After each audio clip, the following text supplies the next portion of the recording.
Coucou tout le monde, j'espère que vous allez bien. Aujourd'hui on se retrouve pour un tag, c'est le tag "Je ne suis pas ce que vous pensez". Donc c'est un tag que ma meilleure amie m'a un peu sollicité pour le faire. Donc j'espère que ça te fait plaisir Sophie et j'espère que ça fera aussi plaisir à tous mes abonnés. Vous allez un petit peu apprendre à un peu plus me connaître. Alors j'ai pris les questions, j'ai encore fait un screenshot comme d'habitude. Alors, première question. Comment penses-tu que les gens te perçoivent aux premiers abords, juste en apparence?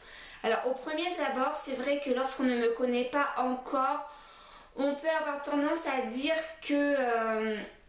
bon déjà je suis blonde, donc des fois c'est vrai que ça peut être un atout, mais ça peut être aussi, ça peut être très souvent un gros défaut quand on ne connaît pas la personne, parce que c'est vrai que les gens qui se fient aux apparences vont tout de suite penser que je suis un petit peu la blonde écervelée.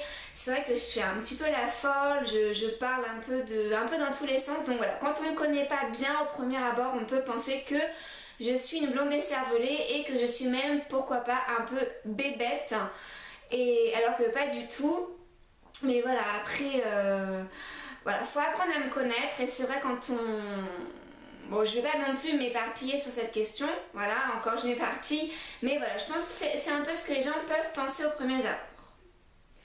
Ensuite, et toi, qui penses-tu être? Alors moi, je pense être quelqu'un de... Donc c'est pas facile. En fait, je pense être quelqu'un de sensé la plupart du temps. Je suis quelqu'un bourré d'empathie. C'est vrai que je m'occupe beaucoup un petit peu des bonheurs et des malheurs un peu de tout le monde. Enfin, j'aime m'occuper des gens et des animaux également, parce que pour moi, il n'y a pas de différence entre un animal et un humain. Ça reste avant tout un être vivant. Donc voilà, j'ai beaucoup d'empathie. Je suis quelqu'un de très généreuse, sans vouloir vraiment avoir les chevilles qui gonflent. Voilà, je suis généreuse, j'ai beaucoup d'empathie, j'ai énormément d'autodérision, j'adore faire la folle et j'aime rire de mes propres bêtises. C'est vrai que dans la rue, dans les magasins ou tout simplement dans tous mes déplacements que je fais avec mon ami ou avec mes amis, c'est vrai que je suis toujours la première à faire la folle, je chante, je danse devant tout le monde, j'en ai vraiment rien à faire. Et c'est vrai que mon ami n'aime pas trop ça parce que... mon ami n'aime pas vraiment se faire remarquer et c'est vrai que moi je suis quelqu'un, c'est vrai, qui me fait un petit peu remarquer des fois, je suis pas très discrète et voilà un petit peu ce que je pense de moi. Ensuite, cite un trait de caractère que l'on ne soupçonnerait pas chez toi. Un trait de caractère, je peux être... oui. C'est vrai que ça on le soupçonne pas vraiment parce que au premier rapport, encore une fois, on pourrait penser que je suis quelqu'un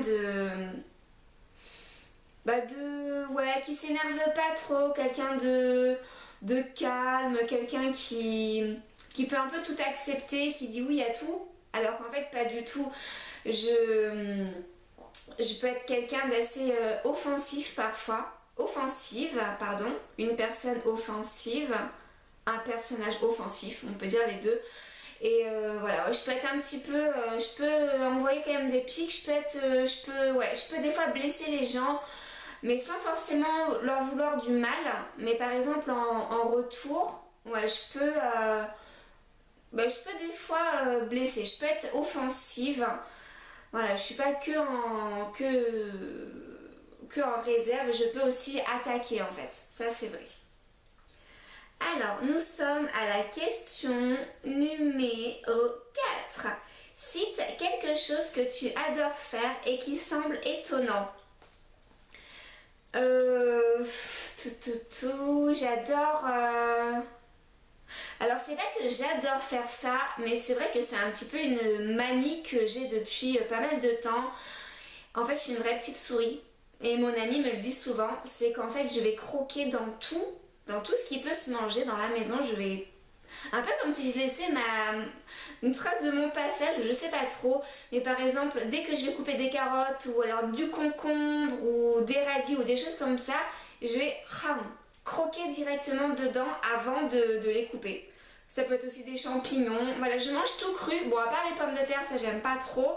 Mais sinon, tout ce qui va être carottes, chou-fleur, champignons, courgettes, aubergines, concombres, voilà, tout ça dès que je vais cuisiner.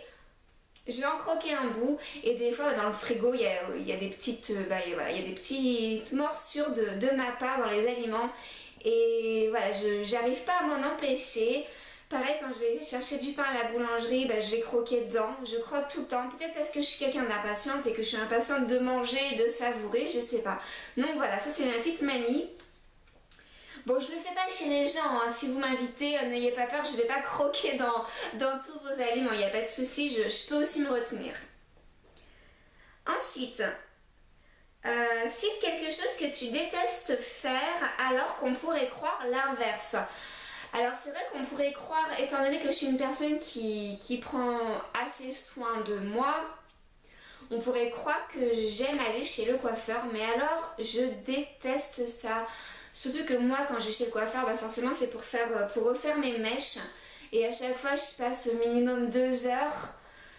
Et non, je trouve ça super long. Quand je sors de chez le coiffeur, je suis fatiguée, je suis lessivée, ça me détend pas du tout. Les bacs pour laver la tête, ça me casse la nuque. Non, non, vraiment, si je pouvais me passer d'aller chez le coiffeur, je le ferais volontiers. Et voilà quoi. Donc il y a Mademoiselle Chanel qui veut vous dire un petit bonjour. Donc voilà, je déteste aller chez le coiffeur, ça me pompe mon énergie et je trouve que c'est une perte de temps. Si je pouvais faire ça et puis avoir les cheveux, mes racines refaites, je le ferais volontiers. Ensuite, quelles sont les valeurs qui te tiennent le plus à cœur dans la vie ? Alors, les valeurs qui me tiennent le plus à cœur, sans vraiment trop réfléchir, je vais dire le respect, je vais dire la tolérance, bon, pour ce qui reste tolérable, parce que tout n'est pas tolérable, il ne faut pas non plus se le cacher. Donc oui, le respect, la tolérance et les valeurs, les principes, l'honnêteté. Voilà, les gens qui ne sont pas honnêtes, vraiment, je n'accepte pas ce genre de comportement.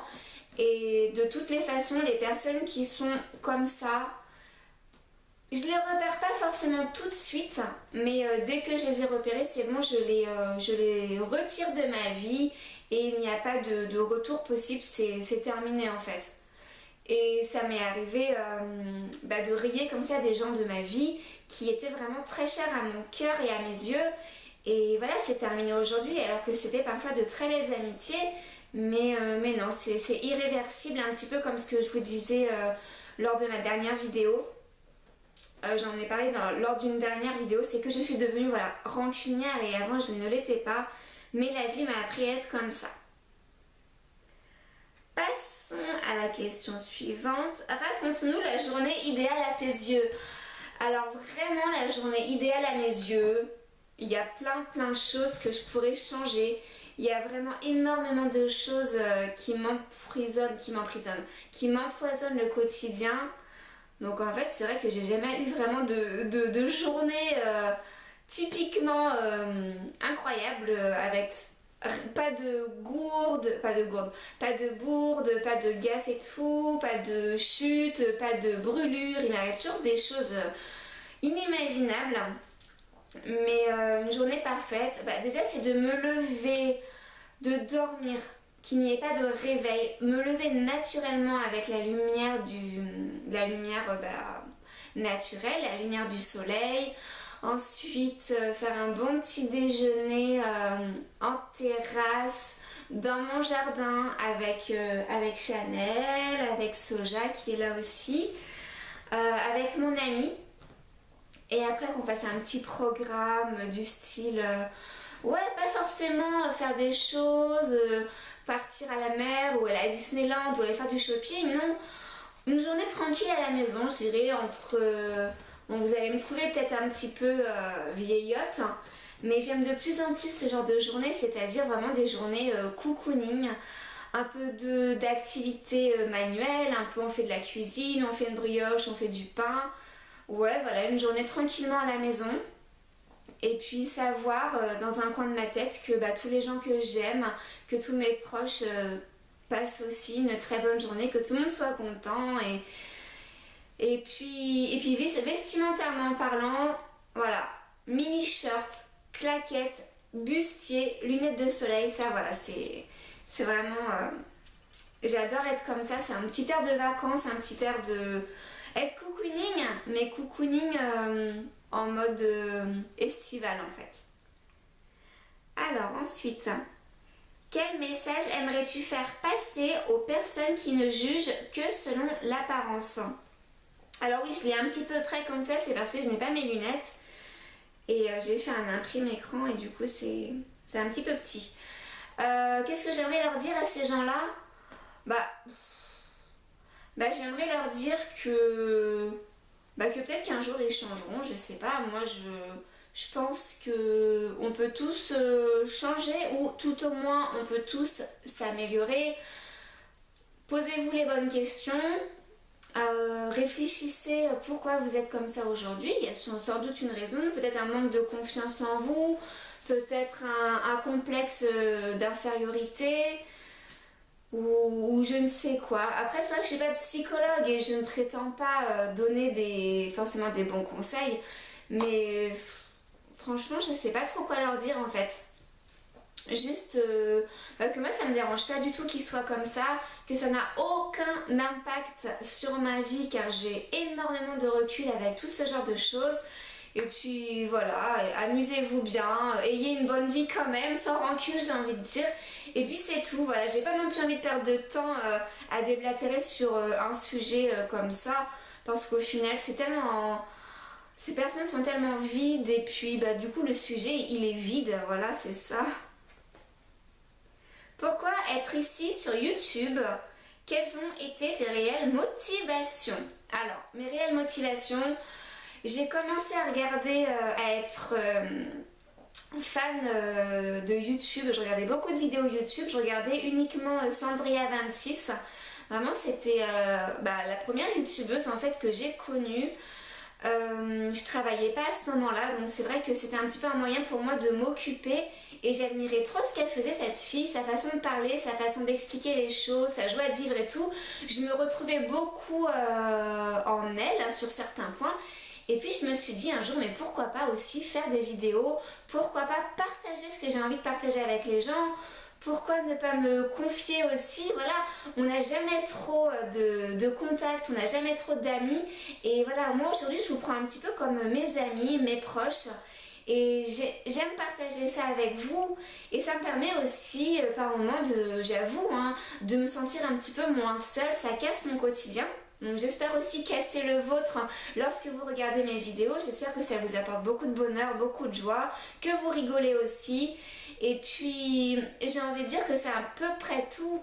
Voilà, la motivation c'est rendre heureux les gens, et puis me rendre heureuse aussi moi-même, parce que j'adore faire des vidéos, pardon. Et puis c'est tout, c'est vraiment pour moi un loisir, un passe-temps, Et puis Soja elle adore aussi quand je fais des vidéos, donc et puis Chanel aussi, elle est juste là, en fait il y a tout le monde, je suis en famille. Et voilà, et je trouve voilà, que YouTube c'est justement une énorme famille. Et puis comme je suis toujours un petit peu, j'ai toujours de l'amour à revendre, et YouTube m'aide à vendre tout cet amour, et en plus c'est gratuit, donc c'est juste que du bonheur. Elles sont très câlines aujourd'hui, purée. Question numéro 10, et donc c'est la dernière. Qui tagues-tu? Alors je tag, je vais arrêter de taguer trop de gens parce que j'ai remarqué que la plupart des personnes ne font pas forcément les tags en retour. Donc je vais taguer Look Girls, Miss Maïs et Genuine Girl. Et puis c'est tout. Je réfléchis parce que des fois j'oublie des personnes et du coup ils le prennent pas forcément bien. Mais non, voilà, il y a juste ces personnes-là que... Ouais, non, il y a juste ça. La vidéo est terminée, j'espère qu'elle vous aura plu. Pour ma part, je vous fais plein d'énormes bisous. Je vous dis à très bientôt pour de prochaines vidéos. N'oubliez pas, j'ai enfin ma page Facebook dédiée à la chaîne. Donc n'hésitez pas à venir me rejoindre sur ma page. Le lien est ici en barre d'infos. toujours aussi les réseaux Instagram, Twitter. N'hésitez pas à me rejoindre, je mets des photos à peu près tous les jours. Et puis bah voilà, ça me permet aussi de partager un petit peu plus avec vous. Bisous, je vous aime.